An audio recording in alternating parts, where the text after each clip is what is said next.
மாணவி அந்த பரீட்சையில் ஃபெயில் ஆகும் பொழுது 2 மாதம் கழித்து மறுபடியும் ஒரு வாய்ப்பு கொடுக்கப்படும். அதுலேயும் அவங்க ஃபெயில் ஆகிறாங்க அப்படின்னா அவங்க ஹோல்ட் ஆவாங்க அந்த கிளாஸில். அதே போல் 8ஆவதுல அந்த பரீட்சையில் அவங்க ஃபெயில் ஆகிறாங்கன்னா 2 மாதம் கழித்து நடத்தப்படக்கூடிய தேர்வில் மறுபடியும் ஃபெயில் ஆனாங்கன்னா அவங்க ஹோல்டு பண்ணுவாங்க. இது வந்து டிடென்ஷன் பாலிசி அப்படின்னு கொண்டு வந்திருக்காங்க. இது புதிய கல்விக் கொள்கை 2019-20 கொண்டு வரும் பொழுதே இந்த பாலிசியை சொல்லியிருந்தாங்க. ஏன்னா நம்ம பரீட்சை நடத்துறதே 1ஆம் கிளாஸ் 2ஆம் கிளாஸ் 3ஆம் கிளாஸ் இல்லை 5ஆம் கிளாஸ் 8ஆம் கிளாஸ் தான் நடத்தும் அப்படின்னு அந்த பாலிசி ப்ரிஸ்கிரைப் பண்ணாமல் இருந்தாங்க. நேற்று மத்திய அரசு MHRD அந்த பாலிசியை ப்ரிஸ்கிரைப் பண்ணியிருக்காங்க. அதற்கு தமிழக அரசு தன்னுடைய விரோதத்தை வெளிப்படுத்தியிருக்கின்றார்கள். நாம் ஒரு விஷயத்தை நல்லா புரிஞ்சுக்கணும். மத்திய அரசை பொறுத்தவரை எல்லா இடத்திலும் குவான்டிட்டி இருக்கணும், குவாலிட்டி இருக்கணும். எல்லா குழந்தைங்களும் படிக்கணும் தங்குதடை இல்லாமல். அதே நேரத்தில் எஜுகேஷனும் குவாலிட்டியாக கொடுக்கணும். ஆசிரியருக்கு நீங்கள் ஒரு கட்டாயம் வைக்கணும் இல்லைங்களா?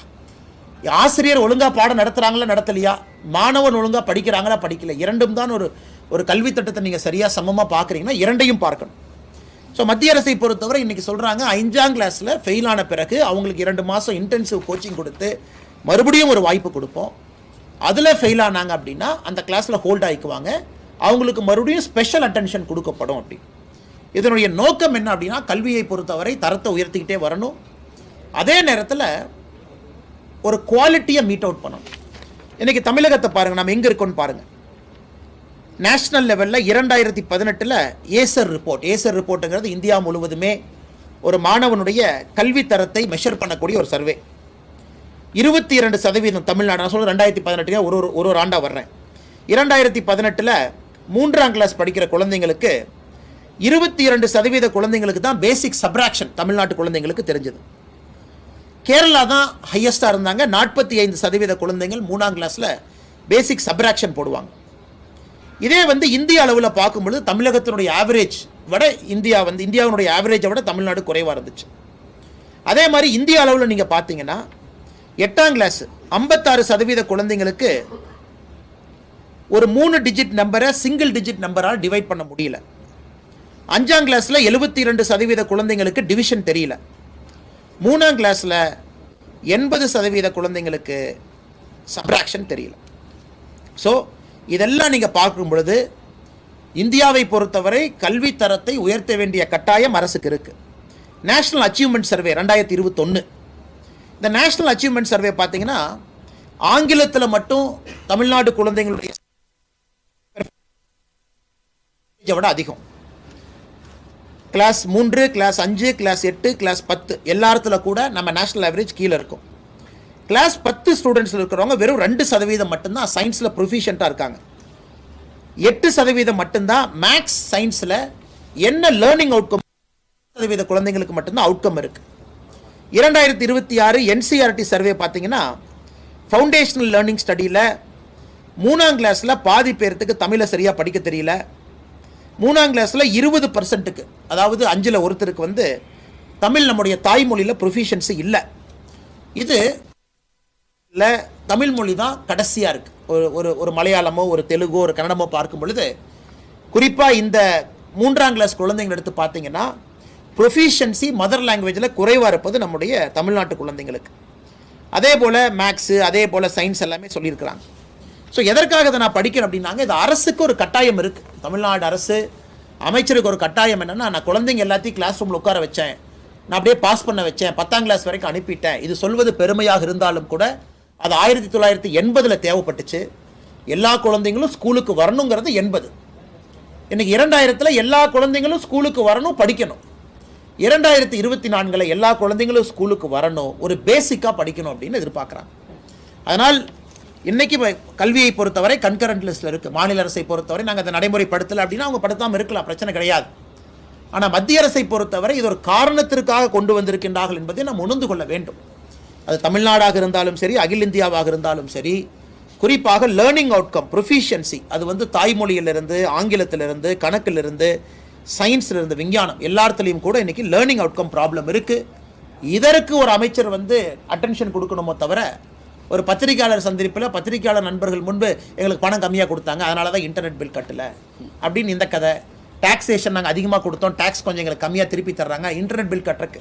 அவங்க இன்டர்நெட் பில் மட்டும் கட்டாமல் இருந்தால் பாரதிய ஜனதா கட்சி சார்பாக இன்றைக்கி நாங்கள் உண்டியல் போராட்டம் நடத்துவதாக முடிவு செஞ்சுருந்தோம். நம்முடைய தொண்டர்கள்லாம் பப்ளிக்கில் போய் உண்டியல் வச்சு மக்கள்கிட்ட பணம் வசூல் பண்ணி அரசு கஜானா கட்டி இதன் மூலமாக நாச்சு நம்முடைய குழந்தைகளுடைய படிப்பு தடைபடாமல் இன்டர்நெட் பில் கட்டுங்க. ஆனால் நேற்று அவங்க இன்டர்நெட் பில் கட்டுனால இன்றைக்கி நாங்கள் மக்கள்கிட்ட போய் உண்டியல் கொடுத்து உண்டியலில் பணம் போட்டு அரசை காப்பாற்றணும் அப்படிங்கிற நிலைமைக்கு நாங்கள் போகல. வேகமாக அதை வரத்தான் போகுது. அதை நீங்களும் தமிழ்நாட்டில் பார்க்கத்தான் போகிறீங்க. ஸோ இதையும் பத்திரிகை நண்பர்களுக்கு தெளிவுபடுத்த வேண்டும் என்பது எங்களுடைய ஆசை. அதை தாண்டி மிச்சதெல்லாம் ஜென்ரல் பொலிட்டிக்கல் இதெல்லாம் இருக்குங்கன்னா நீங்கள் கேள்வி கேட்பீங்க. இன்றைக்கி ஆனால் நேற்று நான் உள்துறை அமைச்சர் அவர்களை புதுடெல்லியில் சந்திச்சங்கன்னா உள்துறை அமைச்சருக்கு அழைப்பு விடுத்திருக்கின்றோம். தமிழக பாரதிய ஜனதா கட்சி சார்பாக நம்முடைய அலுவலக கட்டடங்கள் ஒரு 3-4 மாவட்டத்தில் வந்து முழுமை பெற்றிருக்குது. அதனால் நீங்கள் வந்து அதை திறப்பு விழாவுக்கு நீங்கள் வரணும் அப்படின்னு ரெக்வஸ்ட் பண்ணியிருக்கோங்கன்னா அவங்க இன்றைக்கி நாளைக்குள்ளே தேதி சொல்லுவாங்க. இந்த மாதம் கடைசிக்குள்ளே வருவதற்கான வாய்ப்புகள் ரொம்ப அதிகம். அதே நேரத்தில் 26 ஒரு புயலுக்கான வாய்ப்பு, 27 ஒரு புயலுக்கான வாய்ப்பு. அதையும் நம்ம பார்க்கணுங்கன்னா திருவண்ணாமலை, கோயம்புத்தூர், ராமநாதபுரம் 3 இடமே நமக்கு பாரதிய ஜனதா கட்சியுடைய கட்சி அலுவலகம் தயார். இன்றைக்கி நாளைக்கு அவங்க கன்ஃபர்மேஷன் கொடுத்த உடனே உங்களுக்கு நாங்கள் அறிவிப்பு கொடுத்துருவாங்கன்னா. ஆனால் நேற்று நான் சென்றது உண்மை. உள்துறை அமைச்சருக்கு அழைப்பு விடுத்திருப்பதும் உண்மை. அவரும் வருவதாக ஒப்புக்கொண்டிருக்கின்றார். தேதியை மட்டும் அட்ஜஸ்ட் பண்ணணும்.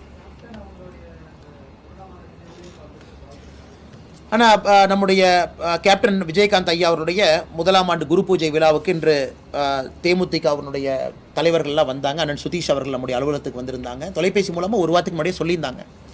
இந்த மாதிரி 28ஆம் தேதி குரு பூஜை விழாவிலே கலந்து கொள்ள வேண்டும் என்று அழைப்பு விடுத்திருக்கின்றார்கள். கட்டாயமாக நாங்கள் கலந்து கொள்கின்றோம்.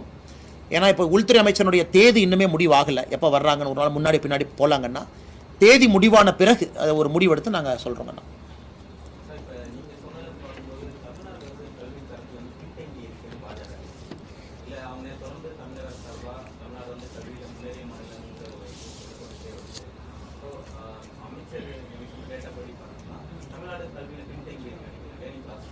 ஆனால் நாம் இன்றைக்கி என்ன மெஷர் பண்ணுறோம் அப்படின்னாங்கன்னா தமிழ்நாட்டை பொறுத்த வரைக்கும் எவ்வளோ பேர் படிக்கிறாங்கன்னு மெஷர் பண்ணுறோம். Cross enrolment ratio 47%. சூப்பர்.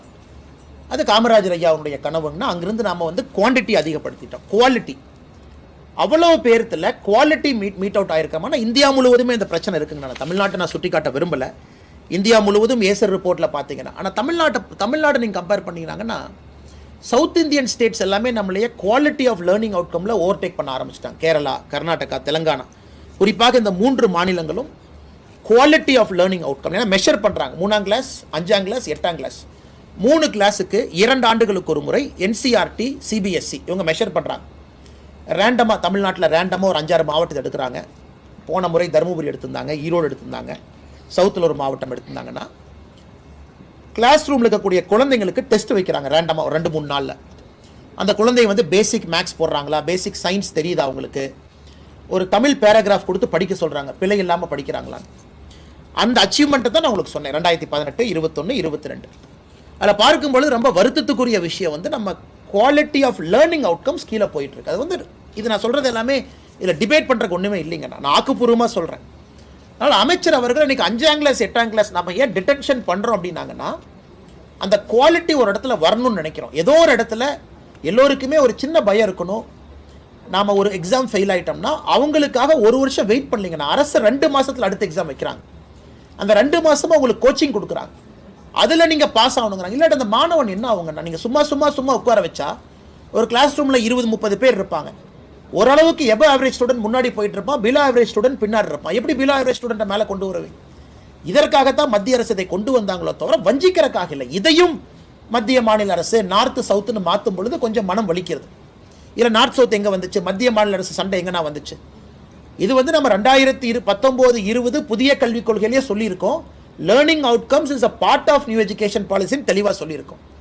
அதை 3 ஆண்டுகள் எல்லா மாநிலத்துக்கும் வாய்ப்பு கொடுத்து 4 ஆண்டுகள் கழித்து 2024 நாம் அதை கெஜெட் நோட்டிஃபிகேஷன் எடுத்து கொடுத்துருக்கோம். அதனால் நிச்சயமாக தமிழகத்தில் கல்வியினுடைய தரம் குவாலிட்டி கீழே வருதுங்கண்ணா. அதனால் நம்ம மறுபடியும் பீகார்கிட்ட போய் யூபிகிட்ட போய் ஒப்பிடக்கூடாதுங்கண்ணா. உடனே அவங்க என்ன பண்ணுவாங்க, பீகாரோட நாங்கள் சூப்பர், யூபியோட சூப்பர்பாங்க, கேரளாவோட சூப்பரான்னு நான் கேட்குறேங்கண்ணா, தெலங்கானாவோட சூப்பரா, கர்நாடகாவோட சூப்பரா. என் 3 கேள்வி. தென்னிந்திய மாநிலங்களோடு ஒப்பீடு செய்யும் பொழுது தமிழகம் எங்கே இருக்கும் அப்படிங்கிறது கேள்வி. அதற்கு அமைச்சர் பதில் சொல்லணும். அதை விட்டு மாற்றி வேற ஏதோ பேசுகிறாங்க அப்படிங்கிற குற்றச்சாட்டை தான் அவங்க முன்னாடி நாங்கள் வைக்கிறோம்.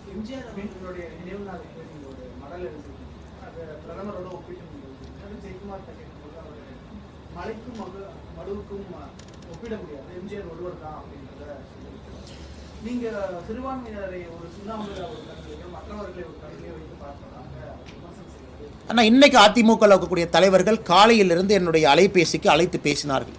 இன்னைக்கு இருக்கக்கூடிய பெரிய தலைவர்கள் எத்தனையோ பேர் வாட்ஸ்அப்பில் எனக்கு மெசேஜ் போட்டிருக்காங்க. அற்புதமான ஒப்பீடு, அதாவது மோடி அவர்களுக்கும் புரட்சி தலைவர் எம்ஜிஆர் ஐயா அவர்களுக்கும் நிறைய சம்பந்தம் இருக்குது, அதை கரெக்டாக சொல்லியிருக்கீங்கன்னு. அதனால எல்லோருமே ஏற்றுக்கொள்ளணும் அவசியம் இல்லைங்கண்ணா. நம்ம ஒரு கருத்தை சொல்லும் பொழுது ஆமாம் இன்னைக்கு இருக்கிறவங்க சொல்கிறாங்க.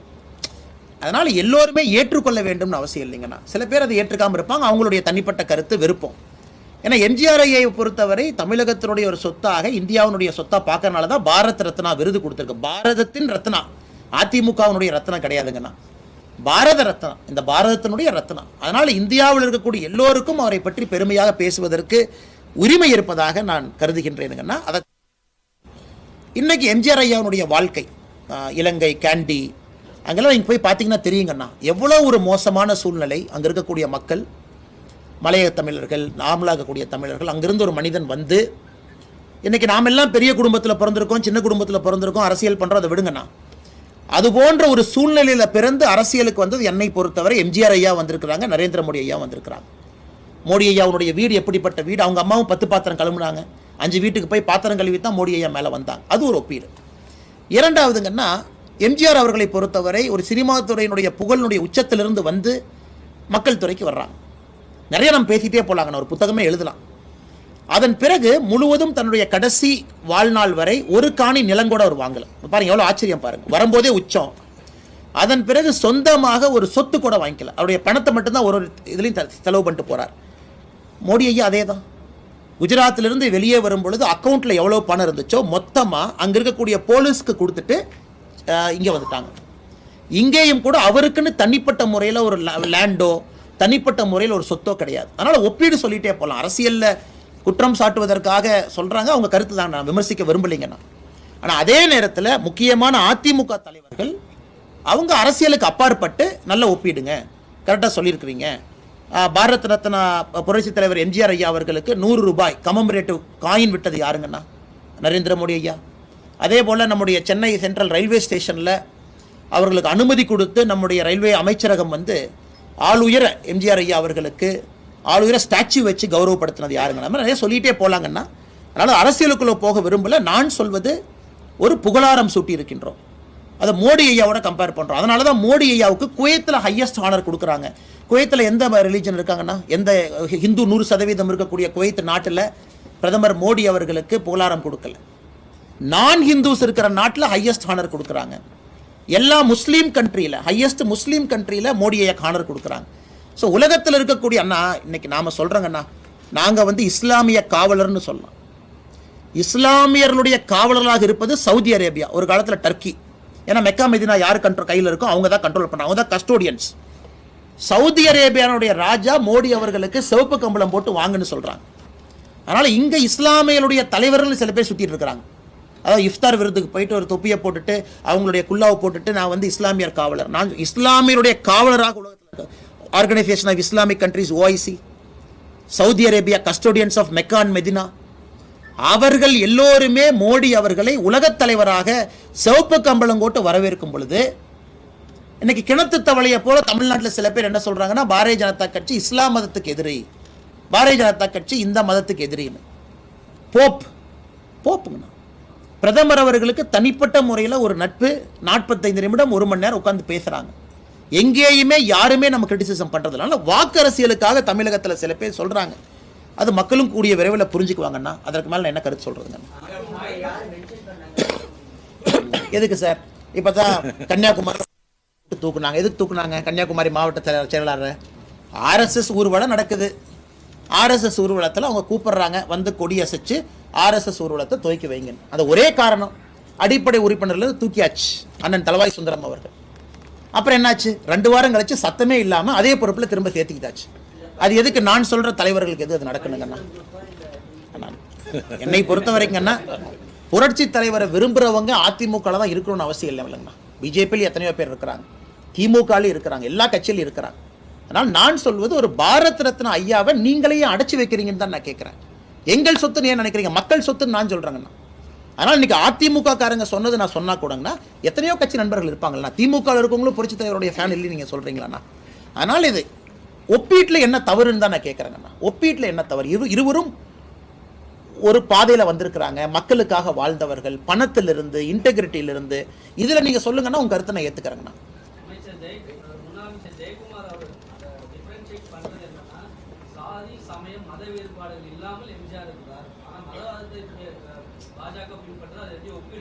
ஆனால் அந்த பார்வையை தவறுங்கிறத ஆர்கியூமெண்ட்டுங்கண்ணா. அந்த பார்வையை தவறுங்கிறது நம்முடைய மோகன் பகவத்ஜி ஆர்எஸ்எஸ்னுடைய தலைவராக இருக்கிறவங்க 3 நாட்களுக்கு முன்பு ஒரு முக்கியமான கருத்து சொல்லியிருக்காங்க. நாங்கள் எல்லோரும் அதை வரவேற்கிறோம். அந்த கருத்து நான் பலகாலமாக சொல்லிகிட்டு இருக்கேன்.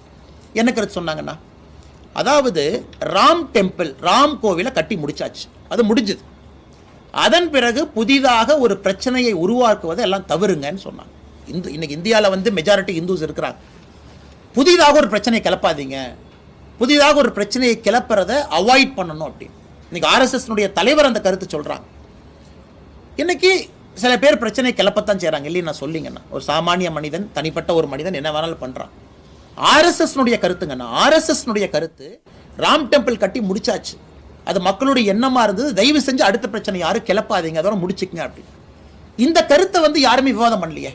இந்த கருத்தை நாயப்படி இவ்வளவு எங்களை மதவாத சாயம் குற்றக்கூடிய திராவிட கட்சிகள் வரவேற்றிருக்கணும் இல்லைங்கண்ணா. இன்னைக்கு திராவிட கட்சிகளாக இருக்கக்கூடிய இத்தனை தலைவர்கள் மோகன் பகவத் ஐயா சொன்ன கருத்தை ஏன் வரவேற்கலீங்கண்ணா? எவ்வளோ பெரிய கருத்து, அற்புதமான கருத்து. அதனால் எங்கேயும் கூட பாரதிய ஜனதா கட்சி, குறிப்பாக மோடி அவர்கள் எங்கேயும் மதவாதத்தை கொண்டு வரல. அவருடைய வாழ்வே அதற்கு ஒரு சான்று என்று தான் அந்த அறிக்கையில் நான் குறிப்பிட்டிருந்தேன்.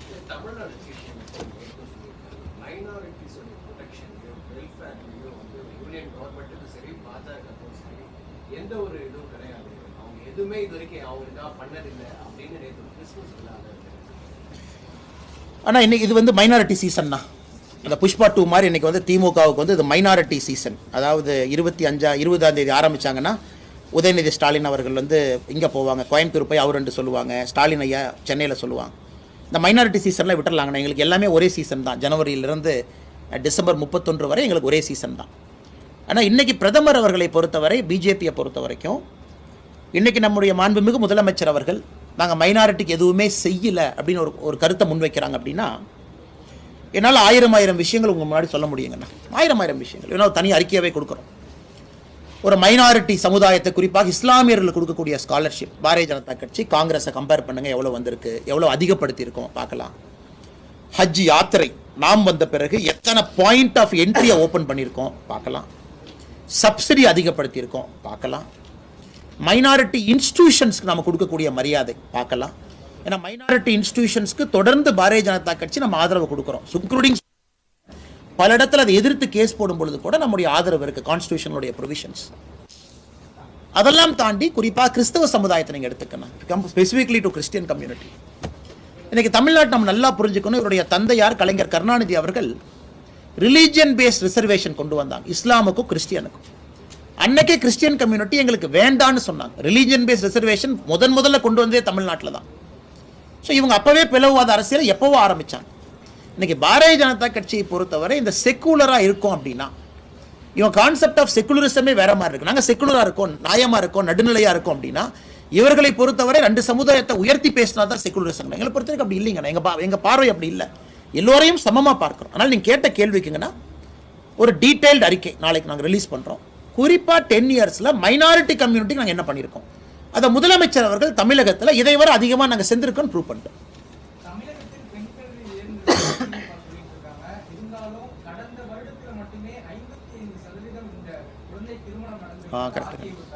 உண்மை. அதிர்ச்சியான ஒரு தகவல். குறிப்பாக 2023-24 குழந்தை திருமணம் தமிழகத்தில் 50% மேலே ஒரே ஆண்டில் 1300 சில நம்பர்ஸ் இன்னைக்கு இருக்குங்கண்ணா. அதுவும் சில மாவட்டத்தில். ஆனால் இன்னைக்கு நம்ம திராவிட மாடல்னு சொல்கிறோம், திராவிட மாடல் அரசுன்னு சொல்கிறோம், நான் எல்லோருக்குமான அரசுன்னு சொல்கிறோம். தமிழகத்தில் இன்றைக்கும் 18 வயசுக்கு கீழே திருமணம் ஆகக்கூடியவங்களுடைய எண்ணிக்கை அதிகமாகுதோ தவிர குறையில. ஆய்வறிக்கை சொல்லியிருக்கு. இரட்டை டம்ளர் முறை குறைஞ்சிருக்கா? இல்லை. இந்த மாதிரி குறிப்பாக எந்த இண்டிகேட்டர்லையுமே உங்கள் பெர்ஃபார்மன்ஸ் இல்லைங்க, நான் காட்டவே மாட்டாங்க. அவங்க இந்த முக்கியமான இண்டிகேட்டரில் எந்த பெர்ஃபார்மன்ஸுமே இல்லாமல் திராவிட மாடல் அரசுன்னு எதை சொல்கிறாங்கன்னு யாருக்குமே தெரியல. அதனால் இது கண்டிக்கத்தக்கது மட்டுமல்ல, ஒரு மாவட்டத்திலையும் சைல்டு மேரேஜ் ப்ரிவென்ஷனுக்கு ஒரு ஆஃபீஸரே நம்ம வச்சுருக்கோம். தமிழ்நாடு அரசில் ஒரு அதிகாரி இருக்காங்க. அந்த அதிகாரி என்ன பண்ணிட்டு இருக்கிறாங்க? இதெல்லாம் முதலமைச்சர் ரிவ்யூ பண்ணுறாங்களா? அதுவும் பொருளாதாரம் உயர ஒரு மாநிலத்தினுடைய நிதி பொருளாதாரம் உயர குழந்தை திருமணம்ங்கிறது கீழே வரணும். இது வந்து ஒரு ஆய்வு சொல்லுது. ஆனால் தமிழகத்தில் ஒரு பக்கம் பொருளாதாரம் உயருங்கிறீங்க, ஒரு பக்கம் ஏன் குழந்தை திருமணம் அதிகமாகுது? அதனால் அது அரசுக்கும் நாங்கள் வைக்கக்கூடிய கேள்விகள். நீங்கள் உங்களுடைய பேசிக் அடிப்படை பணியை நீங்கள் செய்யாமல் இருக்கிறீங்க அப்படிங்கிறது தான் எங்களுடைய கேள்விங்க.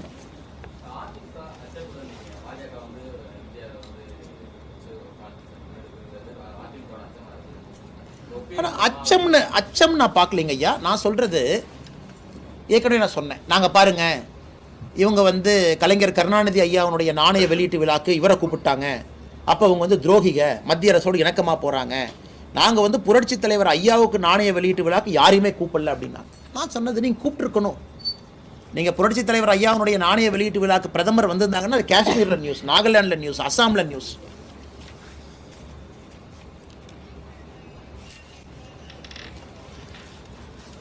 அஸ்ஸாமில் நியூஸ்.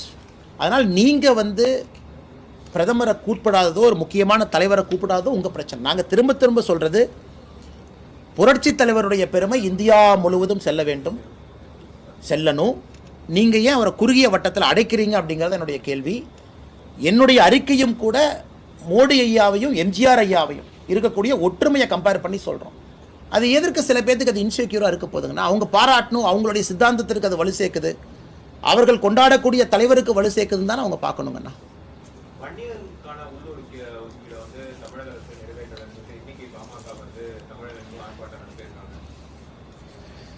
ஆனால் இது வந்து உங்களுக்கு தெரியும், இது நீண்ட நாட்களாக பாட்டாளி மக்கள் கட்சியினுடைய கோரிக்கை, உள்ளொதுக்கீடு, ப்ரொபோஷனல் ரெப்ரசன்டேஷன். இப்போ அந்த ப்ரொபோஷனலுக்கு 15% என்கின்ற கருத்தை முன் வச்சிருக்கிறாங்க.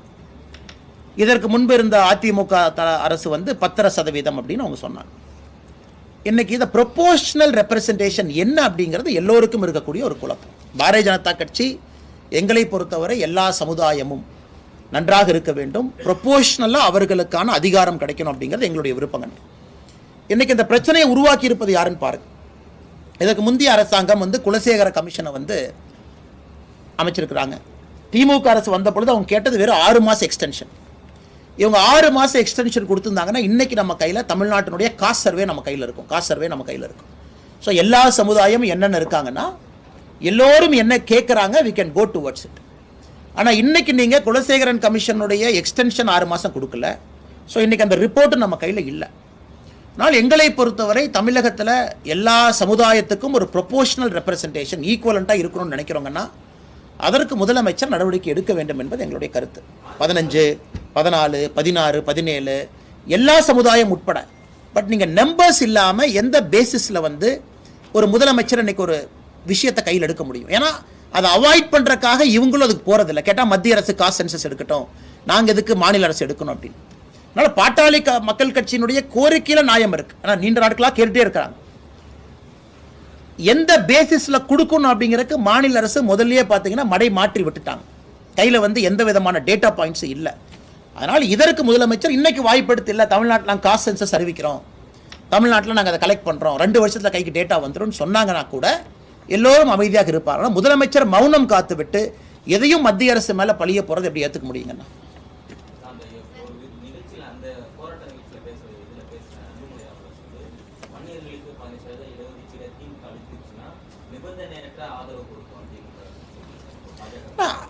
அவங்களுடைய மெயின் கோலே இதுங்கண்ணா. ஒரு கட்சியாக பாட்டாளி மக்கள் கட்சியோடைய மிக முக்கியமான ஒரு முழக்கம் பல ஆண்டுகளாக, பல வருடங்களாக, கிட்டத்தட்ட 10-20 இயர்ஸ் அவங்க சொல்கிறது எல்லாமே வந்து உரிய அங்கீகாரம் கிடைக்கணும் அப்படின்னு.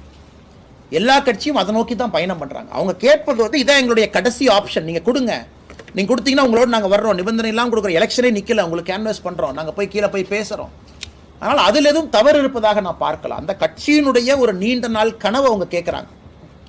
இன்னைக்கு நான் என்ன குற்றம் சுமத்துறேன்னா திமுக மேலே, இன்னைக்கு யார் இது போன்று நாளைக்கு இன்னொரு தலைவர் கேட்குறாங்க, இன்னொரு சமுதாயம் கேட்குறாங்கன்னா கூட அவங்களுக்குள்ள நீங்கள் அடிச்சுக்கிறதுக்கான ஒரு சூழ்நிலை உருவாக்கிங்களோ தவிர ஒரு டேட்டா பாயிண்ட்டை வச்சு பகிர்ந்து கொடுக்கும் அளவுக்கு இன்னைக்கு திமுக அந்த பாதையில் செல்லவில்லை என்பது எங்களுடைய ஆதங்கம். ஆனால் தவறுன்னு எது இல்லையாங்கன்னா அவங்க இன்னைக்கு அதுதாங்கப்பா எங்கள் கடைசி, அது என்ன சொல்கிறாங்க, எலெக்ஷனே நிற்கலின்னு சொல்கிறாங்க. நாங்கள் தேர்தலில் கூட நிற்கல, எதுவுமே எங்களுக்கு வேண்டாம், சீட்டு வேண்டாம், எதுவுமே வேண்டாம், தொண்டனாக களத்தில் இறங்கி வேலை பார்க்குறோம். அதனால் அவங்களுடைய கருத்து அது தப்புன்னு சொல்கிறக்கு எனக்கு என்ன உரிமை இருக்குங்கண்ணா. Madam sorry.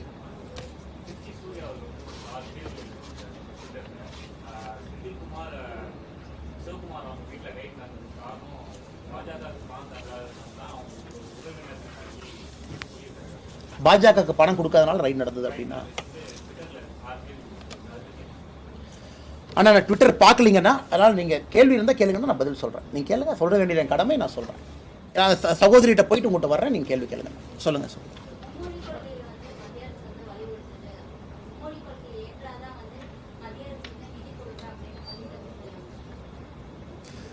மேடம் அது ஒரு விஷயத்தை புரிஞ்சுக்கணும். பிஎம் ஸ்ரீ பள்ளிகள், பிஎம் ஸ்ரீ பள்ளி இஸ் அ ஸ்பெஷல் ஸ்கூல். அது குறிப்பாக நம்ம சொல்கிற இந்த பிரச்சனை, நம்மளுடைய லேர்னிங் அவுட்கம்ஸ் வந்து ரொம்ப குறைவாக இருக்குது. இதை வந்து அதிகப்படுத்த வேண்டும், இதை ஊக்கப்படுத்த வேண்டும் என்பதற்காகத்தான் பிஎம் ஸ்ரீ பள்ளி 16,000 பள்ளிகளை பிரதமர் அவர்கள் கொண்டு வந்தாங்க. அதில் புதிய கல்விக் கொள்கை இருக்கும், அதில் எந்த மாற்று கருத்தும் இல்லை. பிஎம் ஸ்ரீ பள்ளியில் புதிய நியூ எஜுகேஷன் பாலிசி இருக்குங்க. ஏன்னா நியூ எஜுகேஷன் பாலிசியினுடைய அம்சம் தான் பிஎம் ஸ்ரீ. நல்லா புரிஞ்சுக்கணும். அதாவது பள்ளிக்கல்வித்துறை அமைச்சர் ஒரு விஷயத்தை உணர்ந்துக்கணும். பிஎம் ஸ்ரீ என்பது தனிப்பட்ட முறையில் அறிவித்த ஒரு அறிவிப்பு கிடையாதுங்க. புதிய கல்விக் கொள்கையினுடைய கண்டினியூஷனாக தான் பிஎம் ஸ்ரீ. அது கண்டிப்பாக நியூ எஜுகேஷன் பாலிசி தான் ஃபாலோ பண்ண போகுது. இப்போ நியூ எஜுகேஷன் பாலிசியில் உங்கள் மும்மொழி கொள்கைன்னு குழப்பறாங்க. அது மும்மொழி கொள்கை அப்படி பார்க்காதீங்க மேடம். 2 மொழி ப்ளஸ் ஒரு ஆப்ஷனல் மொழி, அதைத்தான் 3 மொழியை திணிக்கல. எப்பவுமே இந்தியாவில் இதுவரை மும்மொழி கொள்கை தான் இருந்துச்சுங்க. 1900 ஃபர்ஸ்ட் எஜுகேஷனுக்காக கொண்டு வரப்பட்ட மத்திய அரசு policy 3 language formula. 1980 3 language formula. எப்பொழுதுமே மும்மொழி கொள்கை தான். இந்த முறை பிரதமர் என்ன சொல்ல, 3 மொழியில் 3வது மொழி கட்டாயம் ஹிந்தியா இருந்ததை மாத்தியாச்சு, இன்னொரு மொழியை படிங்க. அதனால எப்படி அவங்க குற்றம் சுமத்த முடியும்? இவங்க என்ன சொல்லணும், நாங்கள் பிஎம் ஸ்ரீ பள்ளியை வாங்கிக்கிறோம். ஏன்னா தலைமைச் செயலாளரே லெட்டரா சொல்லியிருக்காரு, அவர் அப்ஜெக்ட் பண்ணல. நாங்கள் பிஎம் ஸ்ரீ பள்ளி எங்களுக்கு வேணும், கொடுங்க, அலோகேட் பண்ணுங்க. இவங்க என்ன சொல்லணும், ஓகே நாங்கள் வாங்கிக்கிறோம், சென்னைக்குள்ள இருக்கிற சில பள்ளியில் 3வது மொழியாக தெலுங்கு வைக்கிறோம், கோயம்புத்தூர் பார்டரில் கன்னடம் வைக்கிறோம், மலையாளம் வைக்கிறோம், ஒசூர் பார்டரில் கன்னடம் வைக்கிறோம். ஸோ இந்தியா தமிழ்நாட்டில் தமிழ் மொழி பேசாத குழந்தைகள் கூட 3வது மொழியை அவங்க தாய்மொழியை கற்றுக்கிட்டோம். சில பள்ளிகளுக்கு உருது வைக்கிறோம். இப்படித்தான் அமைச்சர் புத்திசாலித்தனமாக பதில் சொல்லி ஸ்கூலை வாங்கிட்டு வரணுமோ தவிர இதில் அரசியல் செய்யக்கூடாது. நாங்கள் சொல்கிறது வந்துங்க, கட்டாயம் ஆங்கிலம், கட்டாயம் தமிழ், அதெல்லாம் மாற்று கருத்து இல்லை. 3வது மொழி மாநில அரசு உங்களுக்கு பிடிச்சதை வச்சுக்கங்க. ஏன் தமிழ்நாட்டில் கன்னடம் பேசக்கூடியவங்க யாருமே இல்லையா? தெலுங்கு பேசக்கூடியவங்க யாருமே இல்லையா? ஏன் தமிழ்நாட்டில் உருது பேசக்கூடியவங்க யாருமே இல்லையா? அந்த குழந்தை 3வது மொழியாக தன்னுடைய தாய்மொழியை கற்றுக்கலாம்னு நினைக்கலாம் இல்லைங்களா? அதையும் ஏன் அமைச்சர் தடுக்கின்றார் என்பது தான் எங்களுடைய கேள்வி. ஆனால் நீங்கள் கேளுங்க.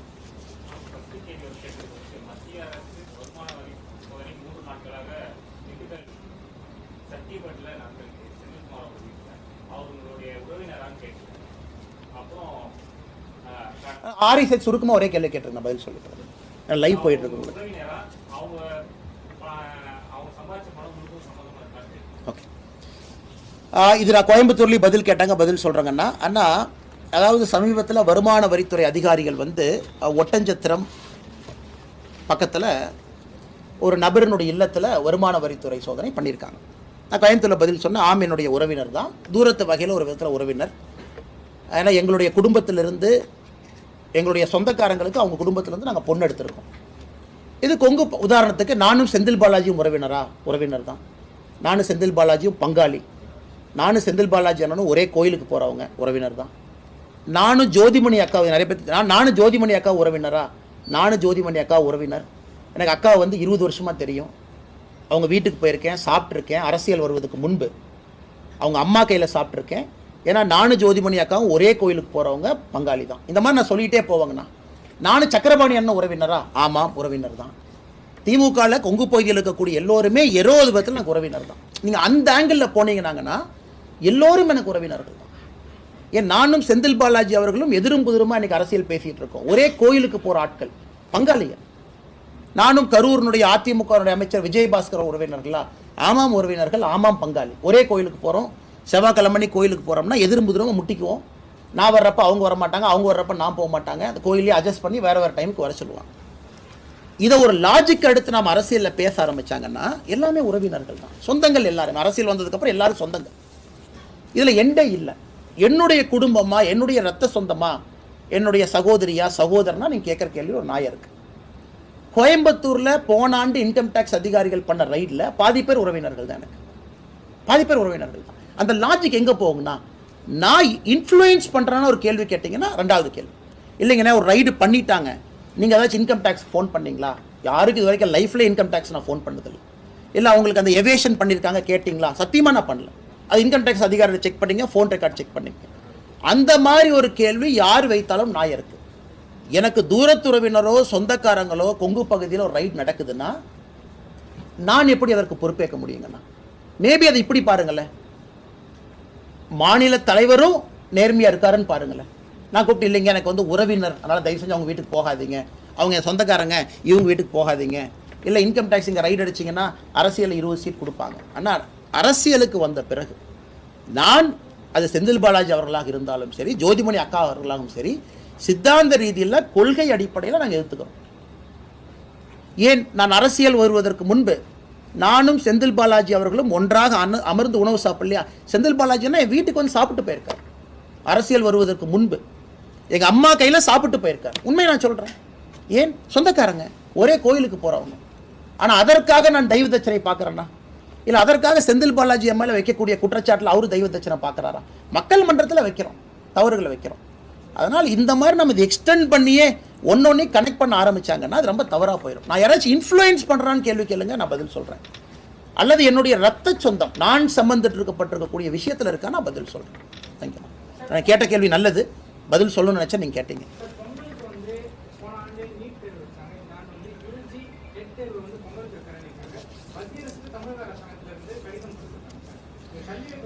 நான் 2-3 பரீட்சைக்கு போகக்கூடிய மாணவர்கள் நமக்கு இமெயில் அனுப்பியிருக்காங்கன்னா நாங்களும் இதை எடுத்துகிட்டு போகிறோங்கன்னா வில் ஆல்சோ டேக். ஏன்னா தமிழ்நாட்டில் பொங்கலை பொறுத்த வரைக்கும் அது ஸ்பெஷல் டால் அது. ஏன்னா கிட்டத்தட்ட 5 நாட்கள் நமக்கு அது இருக்கும்.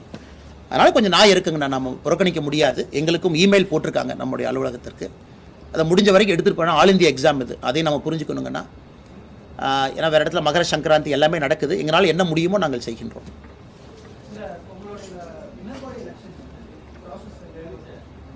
ஆனால் தலைவர் இங்கே இவர் தான் இப்போ நம்மளுடைய மாநிலத்தினுடைய தேர்தல் அதிகாரிங்கன்னா. இன்றைக்கி பாரதிய ஜனதா கட்சியை பொறுத்தவரை தமிழகத்தில் 68,000 பூத்தில் கிட்டத்தட்ட 40,000 பூத்தை தாண்டி இன்றைக்கி வந்து பூத்து தலைவர் தேர்தல் நடந்து முடிஞ்சிருச்சு ஒரு பக்கம். மிச்சம் 38,000 பூத்துக்கும் நாங்கள் டிசம்பர் 31 வரைக்கும் டைம் கொடுத்து போயிட்டுருக்கோங்கன்னா, மாவட்ட தலைவர்கள் எல்லோரையும் ஜனவரி 10ஆம் தேதிக்குள்ளே தேர்தல் முடிக்கணுங்கிற ஒரு நோக்கத்தில் போயிட்டுருக்கோம். ஆனால் பூத்து தலைவருக்கான தேர்தல், பூத் தலைவர், ஒன்றிய தலைவருக்கான தேர்தல், ஒன்றிய தலைவர் முடித்த உடனே மாவட்ட தலைவருக்கான தேர்தல், மாவட்ட தலைவர் முடித்த உடனே மாநில தலைவருக்கான தேர்தல், மாநில தலைவர் முடித்த உடனே தேசிய 5 தேர்தல் 2 முடிஞ்சிருச்சுங்கன்னா ஜனவரி எண்டுக்குள்ளே அந்த ப்ராசஸ் முடியுங்கண்ணா.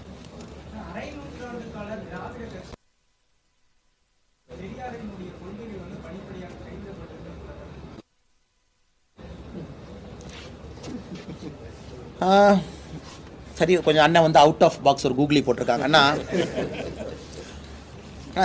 நிறைய இடத்துல கேட்க மாட்டாங்கன்னா நான் பிஜேபி, நாங்கள்லாம் பிஜேபி அப்படிங்கனால ஒரு விதமான முத்திரை எங்கள் மேலே குத்தப்பட்டிருக்கிறது. பெரியார் அவர்களை பொறுத்தவரை பல விஷயங்கள், நான் பிஜேபியில் சேர்ந்த உடனே பெரியார் அவர்களுடைய நாளுக்கு எப்பவுமே நான் ட்வீட் போடுவேன். முதல்ல பார்த்தீங்கன்னா ட்வீட் போடுவேன். உடனே அது வந்து ஒரு பெரிய கான்ட்ரவர்சி, எப்படி நீங்கள் பெரியாருக்கு வந்து நீங்கள் பாராட்டலாம், நீங்கள் ட்வீட் எல்லாம் போடலான்னு பல இடத்துல கேட்டாங்க. நான் பல இடத்துல சொல்கிறது தான், கடவுள் மறுப்பு கொள்கை அவருடைய கொள்கையில் வந்து முற்றிலுமாக நாங்கள் எதிர்க்கின்றோம். பாரதிய ஜனதா கட்சி அதில் யாருக்கும் எந்த பிரச்சனையும் இல்லை. இன்றைக்கி எங்கள் தொண்டர்களே ஒரு 100 பேர்த்த கூப்பிட்டு ஒரு இடத்துல உட்கார வச்சிங்கன்னா, பெரியார், தந்தை பெரியார் அவர்களை பற்றி ஒரு 10 விஷயம் சொல்லுங்க அப்படின்னா 6, 7, 8 நல்ல விஷயம் சொல்லுவாங்க. 2, 3 கடவுள் மறுப்பு கொள்கையை அவங்க எதிர்ப்பாங்க. அதுதான் எங்களுடைய அடிப்படை சித்தாந்தம். இப்போ பெரியார் அவர்கள் பெண்ணினத்துக்காக போராடி இருக்கின்றார்கள், உண்மைதான். நிறைய தலைவர்கள் போராடி இருக்கின்றார். நாங்கள் அவங்களையும் கொண்டு வந்து காட்டுறோம். எங்கேயுமே பெரியார் அவர்களை சிரமப்படுத்தும் நோக்கம் கிடையாது. இவங்களும் போராடி இருக்காங்க. வைக்கம் சத்தியகிரகம் பாருங்க, இவங்களும் பண்ணியிருக்காங்க. அது பெரியார் அவர்களுடைய கொள்கையை சில இடத்துல நாம் எதிர்க்கிறோம்.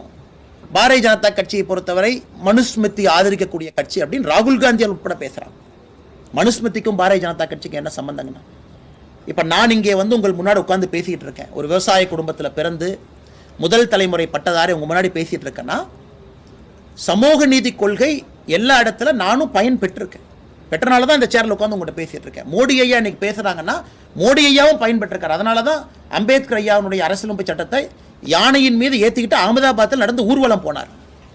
ஆனால் பிஜேபி அப்படிங்கிறனால ஒரு பெரிய ஒரு சாயத்தை பூச முயற்சிக்கிறாங்க. நாங்கள் வந்து அவமானப்படுத்துகிறோம், அது படுத்துகிறோம். ஸோ பெரியார் அவர்களை எத்தனையோ இடத்துல எங்கே அவர்களை பற்றி உயர்வாக சொல்லணுமோ சொல்கிறோம், சிறுமை எங்கேயும் படுத்தலை. பட் எங்கே அவர்களுடைய கொள்கையில் எங்களுக்கு ஒப்பிகை இல்லையோ அதையும் வெளிப்படுத்துகிறோம். அதை இவங்க நல்லா புரிஞ்சுக்கணும். இவங்க வந்து மொத்தமாக பெரியார் அவருடைய கொள்கைப்படி இவங்க நடந்துக்கிறாங்களா? கண்டிப்பாக கிடையாது. பெரியார் அவர்கள் சொன்ன ஆட்சி தமிழ்நாட்டு நடக்குதா? கண்டிப்பாக கிடையாது. அதனால் இவர்கள் ஏமாற்று வேலை செய்து கொண்டிருக்கின்றார்கள். பாரதிய ஜனதா கட்சி மேலே தேவையில்லாத அபாண்டமான குற்றச்சாட்டு. அம்பேத்கர் அவர்களை பொறுத்த வரைக்கும் அதே தான். திருமாவளவன் சொல்கிறாங்க, அண்ணன் வந்து 28ஆம் தேதி அம்பேத்கர் ஐயாவுடைய பெயரை 1000 முறை உச்சரித்து நாங்கள் போராட்டம் பண்ணுறோம். நான் திருமாவளவனுக்கு வைக்கக்கூடிய ஒரே ரெக்வஸ்ட், நீங்கள் பண்ணுங்க, தப்பு கிடையாது. அம்பேத்கருடைய கொள்கையை தமிழகத்திலே தமிழக அரசு பின்பற்ற வேண்டும்னு 1000 முறை உச்சரிங்க. நானும் வந்து உங்களோட சேர்ந்து உட்காந்துக்கிறேன், நானும் வர்றேன். எதுக்கு நீங்கள் மட்டும் உட்காருங்க, நானும் வந்து உட்காடுறேன். இரட்டை டம்ளர் வேண்டாம், தூக்கி போடுவோம். பஞ்சாயத்து தலைவர்கள் பட்டியலின சமுதாயம் கொடியேற்றணும், நானும் வர்றேன், நிற்போம். இதெல்லாம் பண்ணுவோம். நீங்கள் அப்படி சொல்லுங்கன்னா, வெறும் அம்பேத்கர் அம்பேத்கர் அம்பேத்கர் ஐயான்னு 1000 முறை ஏன் சொல்லுங்கன்னா, அம்பேத்கர் ஐயாவுடைய கொள்கையை தமிழ்நாட்டில் பின்பற்றுங்கன்னு சொல்லுங்க 1000 முறை, நானும் வந்து உங்களோட உட்கார்றேன். அதனால் திருமாவளவனுக்கு நான் அன்போடு வைக்கக்கூடிய கேள்வி, நீங்கள் வந்து நேற்று ஒரு பத்திரிகையாளர் இன்டர்வியூவில் சொன்னீங்க, ஒரு சிட் டவுன் இன்டர்வியூ. இல்லை மோடி அவங்க நிறையா பண்ணியிருக்காங்கப்பா, அம்பேத்கர் ஐயாவுடைய பிறந்த இடம், வாழ்ந்த இடம், இறந்த இடம் எல்லா இடத்துலையும் பாருங்கள், மெமோரியல் கட்டியிருக்காரு, அதெல்லாம் பண்ணியிருக்காங்க. எனக்கு சித்தாந்தத்தில் தான் வேறுபாடுங்கிறீங்க. இன்னைக்கு நீங்கள் அம்பேத்கர் ஐயா கொள்கையை தமிழ்நாட்டில் முழுமையாக நடைமுறைப்படுத்துங்கன்னு மட்டும் நீங்கள் சொல்லுங்கள். திமுக அரசு கூட வேண்டாங்கண்ணா, சரி எதுக்கு உங்களுக்கு தர்மசங்கோட கூட்டணியில் இருக்கிறீங்க, முழுமையாக நடைமுறைப்படுத்துங்கன்னு சொல்லுங்க. உங்கள் பக்கத்தில் நான் வந்து உட்கார்றேன். ஓகே அண்ணா, சமூக நீதிங்கிற தயவு செஞ்சு திராவிட இயக்கத்துக்குள்ள அடைக்க வேண்டாங்க அண்ணா. அண்ணா திராவிட இயக்கத்துக்குள்ள மயக்கூடாது. அதாவது ஒரு மண்டல் கமிஷன் ரிசர்வேஷன் கொண்டு வந்திருக்காங்க 27%. நான் பயன்பெற்றிருக்கேங்கண்ணா. நான் ஓப்பன் கேட்டகரியில் ஐபிஎஸ் ஆனால் கூட என்னோட கேடர் அலோகேஷன் ஓபிசியில் வந்திருக்கு, ஸ்டார்னு போட்டிருப்பாங்க. ஓப்பனாக வந்துட்டோம். கேடர் அலோகேஷன் என்ன பண்ணுவாங்கன்னா ஓபிசி வேகன்சி 1, எஸ்சி வேகன்சி 1 அந்த மாதிரி போடுவாங்க. அதில் நான் பயன்பெற்றிருக்கேன். அப்போ மண்டல் கமிஷனுடைய ரிசர்வேஷன் வந்ததில் நானும் ஒரு பயனாளி. நிறைய பேர் இங்கே இருக்கிறாங்க. அதே போல் தமிழ்நாட்டில் இதற்கு முன்பு ஆட்சியாளர்கள் கொண்டு வந்ததில் நான் பயன்பெற்றிருக்கேன். இன்றைக்கி நம்ம சமூக நீதியை பொறுத்தவரை எங்கேயுமே நான் குற்றம் சுமத்தலைங்கண்ணா. பாரதிய ஜனதா கட்சியில் சமூக நீதி இருக்குது, 100% இருக்குது. கிடைத்த வாய்ப்புல எல்லாம் பாரதிய ஜனதா கட்சி சமூக நீதியை கொண்டு வந்திருக்கோம். நான் சொல்வது, நீங்கள் அதையெல்லாம் மறந்துட்டீங்க, தாண்டிட்டீங்க. அறிஞர் அண்ணாவை பற்றி 67, 69 விடுவாங்கண்ணா. கலைஞர் கருணாநிதி ஐயாவுடைய முதல் 2 ஆட்சியை விடுவோம். புரட்சி தலைவர் எம்ஜிஆர் ஐயாவுடைய எல்லா ஆட்சியும் விட்டுருவோம். புரட்சி தலைவர் அம்மா ஜெயலலிதா அவருடைய ஆட்சியை விட்டுருவோம். நான் சொல்வது, இன்னைக்கு நீங்க எங்க ஆரம்பிச்சு நீ குடும்ப ஆட்சியா மாத்தி வச்சிருக்கீங்க, எங்க ஆரம்பிச்சு கரப்ஷன் கவர்மெண்டா மாத்திருக்கீங்க. இதை கேள்வி கேட்டாலும் கூட நீங்க சமூக நீதி ஏன் பேசுறீங்கன்னு தான் நான் சொல்றேன். சமூக நீதி நீங்க கொடுத்தீங்களா? கொடுத்தீங்க. பாரதிய ஜனதா கட்சி கொடுத்துச்சா? பாரதிய ஜனதா கட்சி கொடுத்துச்சு. எல்லாரும் கொடுத்தாங்க. 89ல் கொடுத்தாங்க. ஆனால் இன்னைக்கு பேச்சு சொல்ற கருத்துக்கு எனக்கு உடன்பாடு இல்லைங்க. பாரதிய ஜனதா கட்சியும் சமூக நீதி கொடுக்கக்கூடிய ஒரு கட்சி, ஒரு ஆட்சி தான் நான் சொல்றேன். போதுமாங்கண்ணா, நன்றிங்கண்ணா, தேங்க்யூ அண்ணா. டாபிக்கை தாண்டி எங்கெங்கயோ போயிட்டோம். அண்ணா அண்ணா அண்ணா சாரிங்க அண்ணா, கடைசிங்க அண்ணா. அண்ணா, நம்முடைய கிறிஸ்துமஸ் பண்டிகை எல்லா நம்முடைய சகோதரர்களுக்கும் மறுபடியும் ஒரு முறை வாழ்த்துக்களை தெரிவித்துக் கொண்டு, நாளைக்கு காலையிலிங்கன்னா நானும் வந்து நம்முடைய பாதிரிகள் இன்வைட் பண்ணியிருக்கிறாங்க. சென்னையில் சர்ச்சில் காலையில் ஸ்பெஷல் மாஸில் நானும் பங்கேற்கிறேங்கன்னா காலையில் 8:30 மணிக்கு. எனக்கு மிட் நைட் மாஸ் போக வேண்டும் என்கின்ற ஆசை. பட் மிட் நைட் மாஸ் வந்தீங்கன்னா இடையூறு உங்களால் ஏற்படும் என்று சொன்னனால காலையில் 8:30 மணி மாஸுக்கு போகிறேன். சர்ச்சுக்கு போகிறேங்கன்னா முழு மாஸில் பங்கேற்க போகிறேன். அதை செய்ய வேண்டும் என்று நீண்ட நாட்களாக ஒரு ஆசை. ப்ரைவேட்டாக பண்ணுறேன், இந்த முறை பப்ளிக்கில் அதை பண்ணணும் அப்படிங்கிற ஒரு ஆசை. அதற்கு பாதிரிகள் அவர்களும் அனுமதி கொடுத்து நீங்களும் வந்து எங்களோட கொண்டாட்டத்தில் பங்கேற்க வேண்டும் என்று சொல்லியிருக்கின்றார்கள். நாளை பத்திரிகை நண்பர்களை சந்திக்கிறோம். அது முடித்து நம்முடைய வாஜ்பாய் ஐயாவுடைய 100வது பிறந்தநாள் விழா, அந்த நிகழ்வு அடையாறு நடக்கிறது.